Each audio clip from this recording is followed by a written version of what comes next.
Wadidaw, halo Leo. Berjumpa kembali dengan marga anime di sini. One Piece chapter 1136 kembali hadir bersama kita semua dengan judul chapter Negeri yang Menunggu Matahari.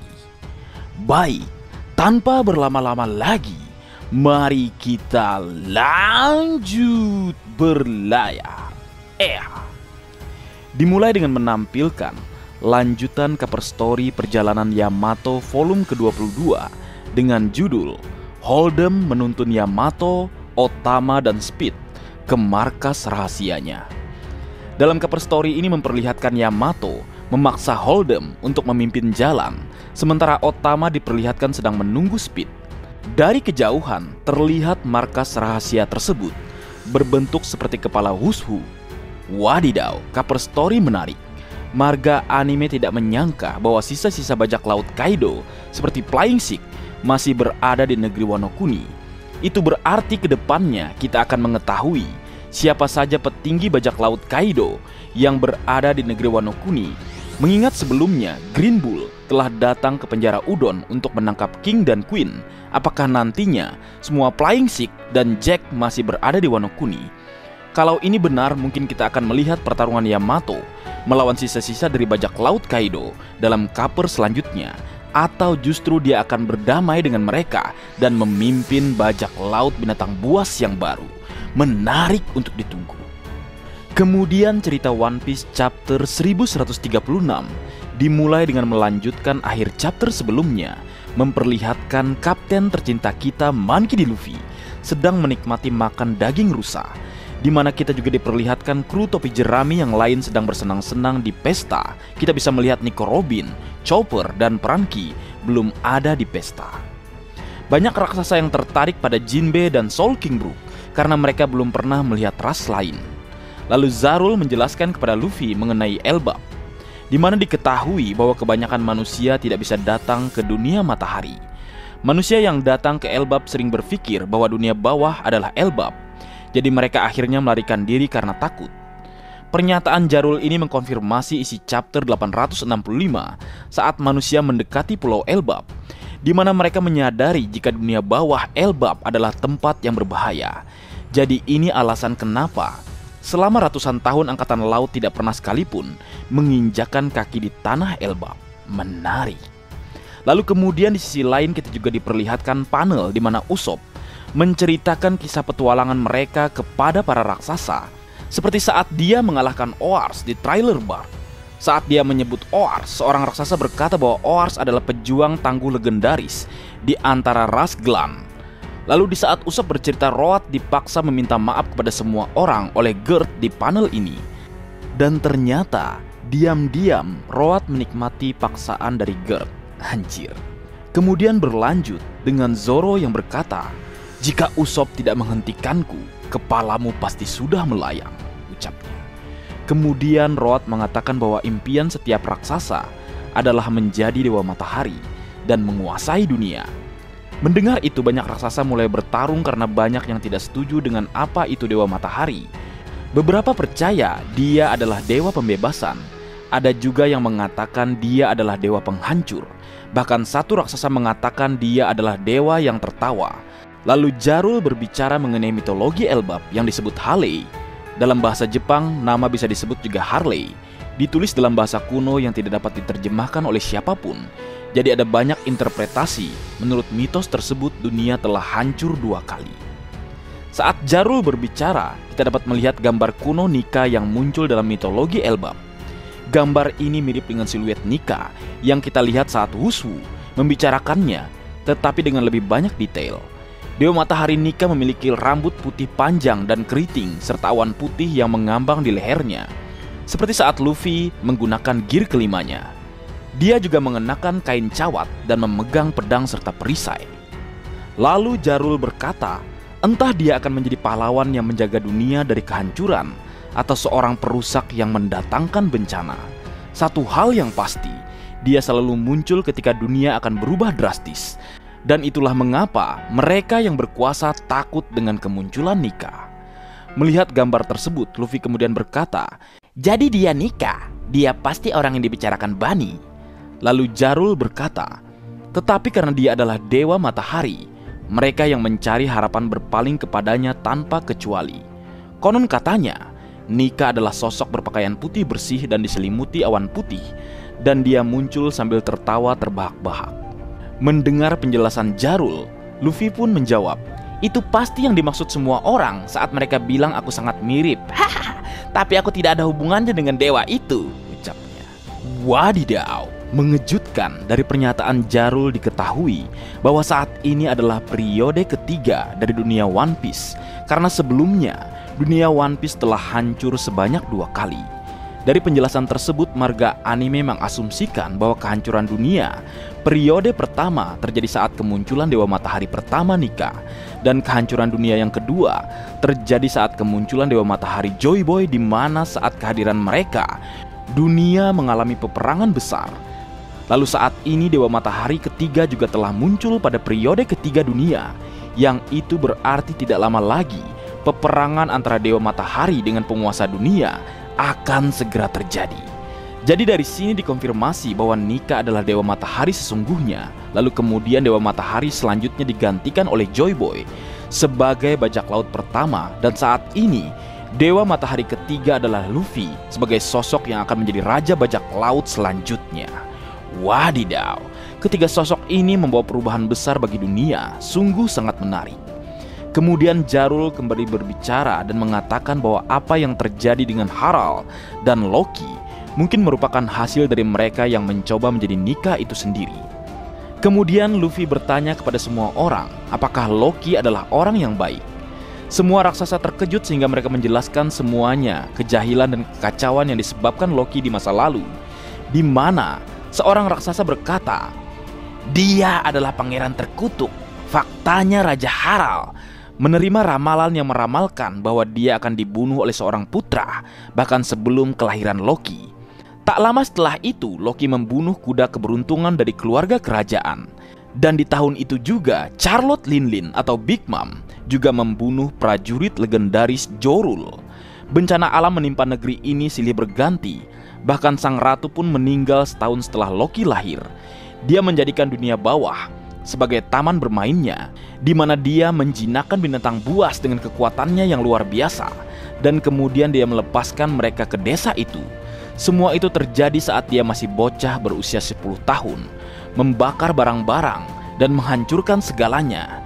Kejahilannya telah membahayakan hidup kita berkali-kali. Dengan otoritasnya sebagai pangeran dan kepribadiannya yang buruk, Anda dapat membayangkan betapa buruknya tempat ini ketika Raja Harald sedang pergi.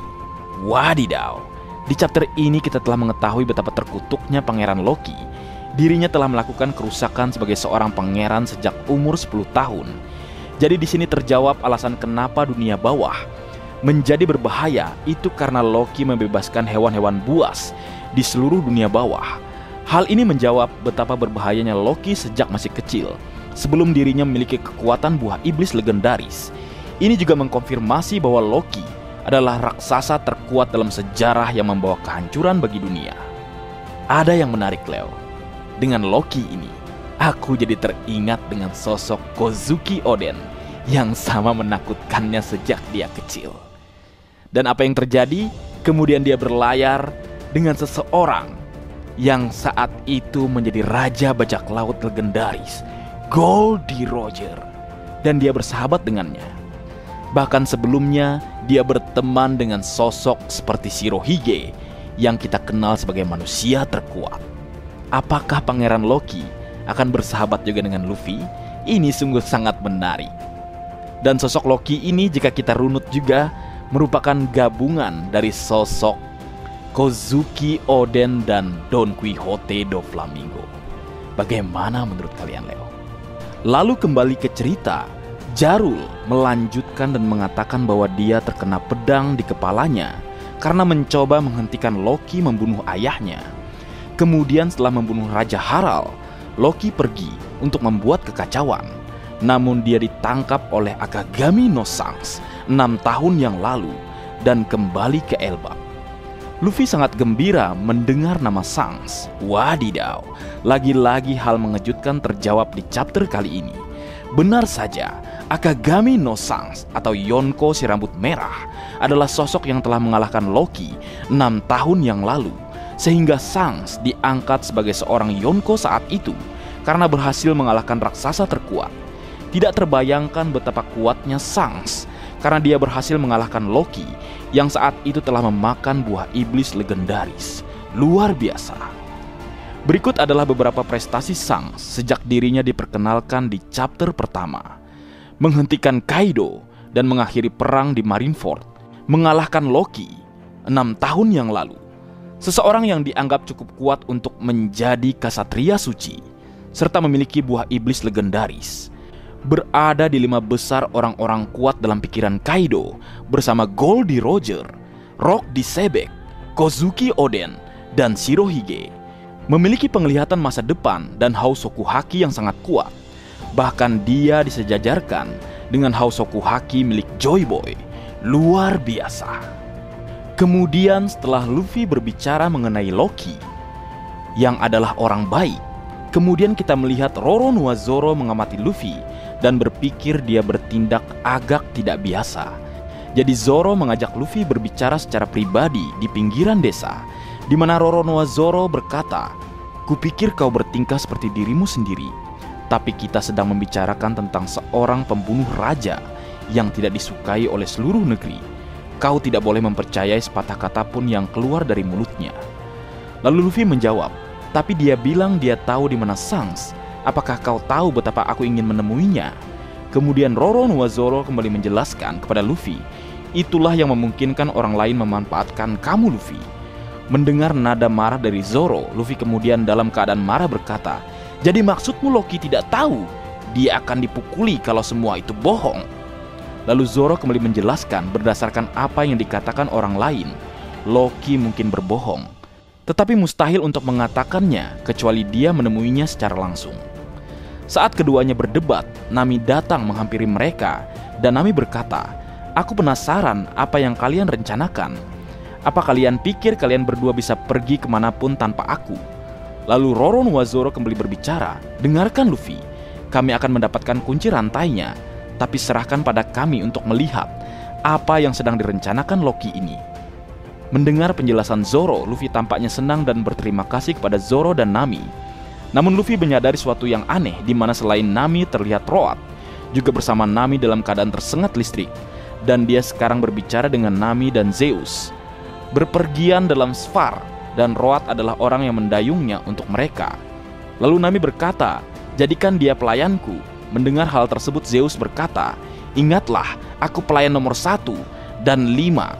Lalu Roat berkata, "Merupakan kehormatan terbesar bagi saya bisa bersama navigator." Dan Nami menggoda mengatakan, "Jangan pernah mencoba untuk menutup jarak kita lagi." Namun siapa sangka niat Nami sebenarnya tidak untuk mendapatkan kunci, melainkan harta karun. Anjir. Leo, di chapter kali ini kita melihat bahwa Oda Sensei kembali menghadirkan momen kepada pembaca mengenai trio Romance Dawn. Tentunya hal ini sangat dinanti karena Oda Sensei telah lama tidak menggambar mereka bertiga secara bersamaan. Dari keinginan mereka dapat dipastikan bahwa ketiga orang ini nantinya akan menuju dunia bawah, tempat Pangeran Loki berada. Di momen nantinya kita akan dapat menyaksikan di mana Luffy akhirnya bertemu dengan Loki, dan Luffy juga akan bertemu dengan kembaran Sans atau orang yang mirip dengan Sans. Ini tentunya akan menjadi momen yang luar biasa saat mereka bertemu atau berkumpul secara bersama. Menarik untuk ditunggu. Lalu kemudian adegan berpindah ke Underworld atau dunia bawah, di mana kembaran Sans atau orang yang mirip dengan Sans dan wanita berkerudung datang untuk bertemu Loki. Mereka datang untuk merekrut Loki untuk bergabung ke dalam Holy Knight. Loki tertawa dan menolak, mengatakan dia tidak ingin menjadi sampah. Kemudian dia bertanya apakah mereka berdua adalah Tenryubito, tetapi mereka tidak mengatakan apa-apa. Lalu kembaran Sans atau orang yang mirip dengan Sans bertanya kepada wanita berkerudung itu informasi apa yang mereka miliki tentang Pangeran Loki. Wanita berkerudung menjawab bahwa semua agen yang mereka kirim ke Elbap diserang oleh gagak raksasa dan menghilang. Jadi mereka tidak memiliki informasi tentang kelemahan Loki. Kemudian wanita berkerudung itu melepas jubahnya dan kita bisa melihat desain lengkapnya. Namanya adalah Gunko dalam bahasa Jepang yang berarti anak tentara. Dan dia adalah anggota dari Holy Knight. Tidak ada nama atau desain lengkap dari kembaran Shanks atau orang yang mirip dengan Shanks. Gunko mengenakan topi dengan kacamata mirip dengan topi koala, blazer dengan lengan yang sangat panjang dan sepasang sepatu bot. Kita juga dapat melihat mata kanannya yang berwarna putih di dalam dan hitam di luar, berlawanan dengan mata kirinya. Dia memiliki beberapa perban di lengan dan kakinya, dan kita juga dapat melihat kekuatan Gunko. Dia mengubah blazer lengan panjang menjadi perban dengan bentuk panah yang dapat dikendalikan dengan bebas. Wadidaw, benar saja bahwa mereka adalah Holy Knight, yang itu berarti kembaran Shanks atau orang yang mirip dengan Shanks adalah pemimpin dari Holy Knight saat ini menggantikan Vigarland Garling yang telah menjadi seorang Gorosei. Menarik. Kemudian berlanjut, Gunko berkata, baiklah, aku membiarkanmu berbicara sebentar, dan yang kulihat hanyalah kurangnya perhatian.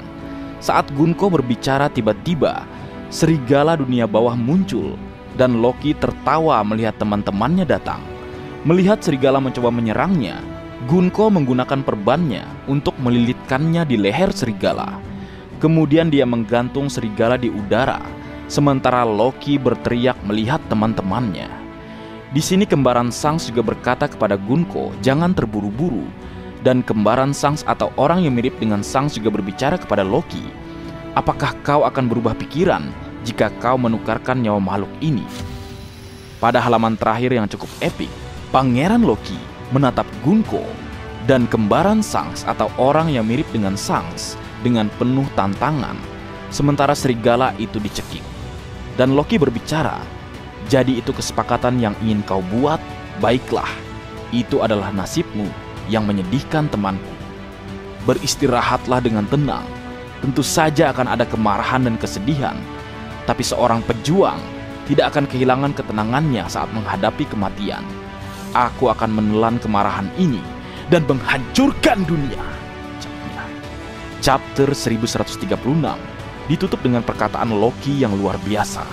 Kemarahannya yang muncul karena teman-temannya disakiti, dia gunakan untuk tujuan menghancurkan dunia. Luar biasa. Melihat terjadi perselisihan antara Loki dan Holy Knight, dapat dipastikan keduanya tidak akan menjadi sekutu, dan Luffy, Zoro, dan Nami yang akan ke dunia bawah menjadi kunci nantinya apakah mereka akan melepaskan Loki atau tidak.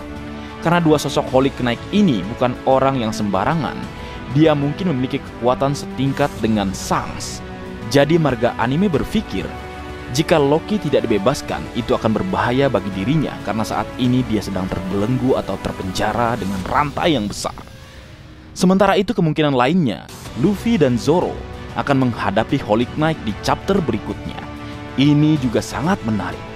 Atau mereka bertiga yang akan meluluhlantakkan dua orang tersebut, atau dua Holy Knight, bagian dari terburuk pemerintah Tenryubito. Sebelum pembahasan ini ditutup, marga anime ingin memberitahu kepada nakama mengenai betapa berbahayanya karakter Loki. Loki adalah sosok pemakan buah iblis legendaris yang sejajar dengan buah iblis Nika. Loki adalah sosok yang menjadikan Shanks sebagai seorang Yonko.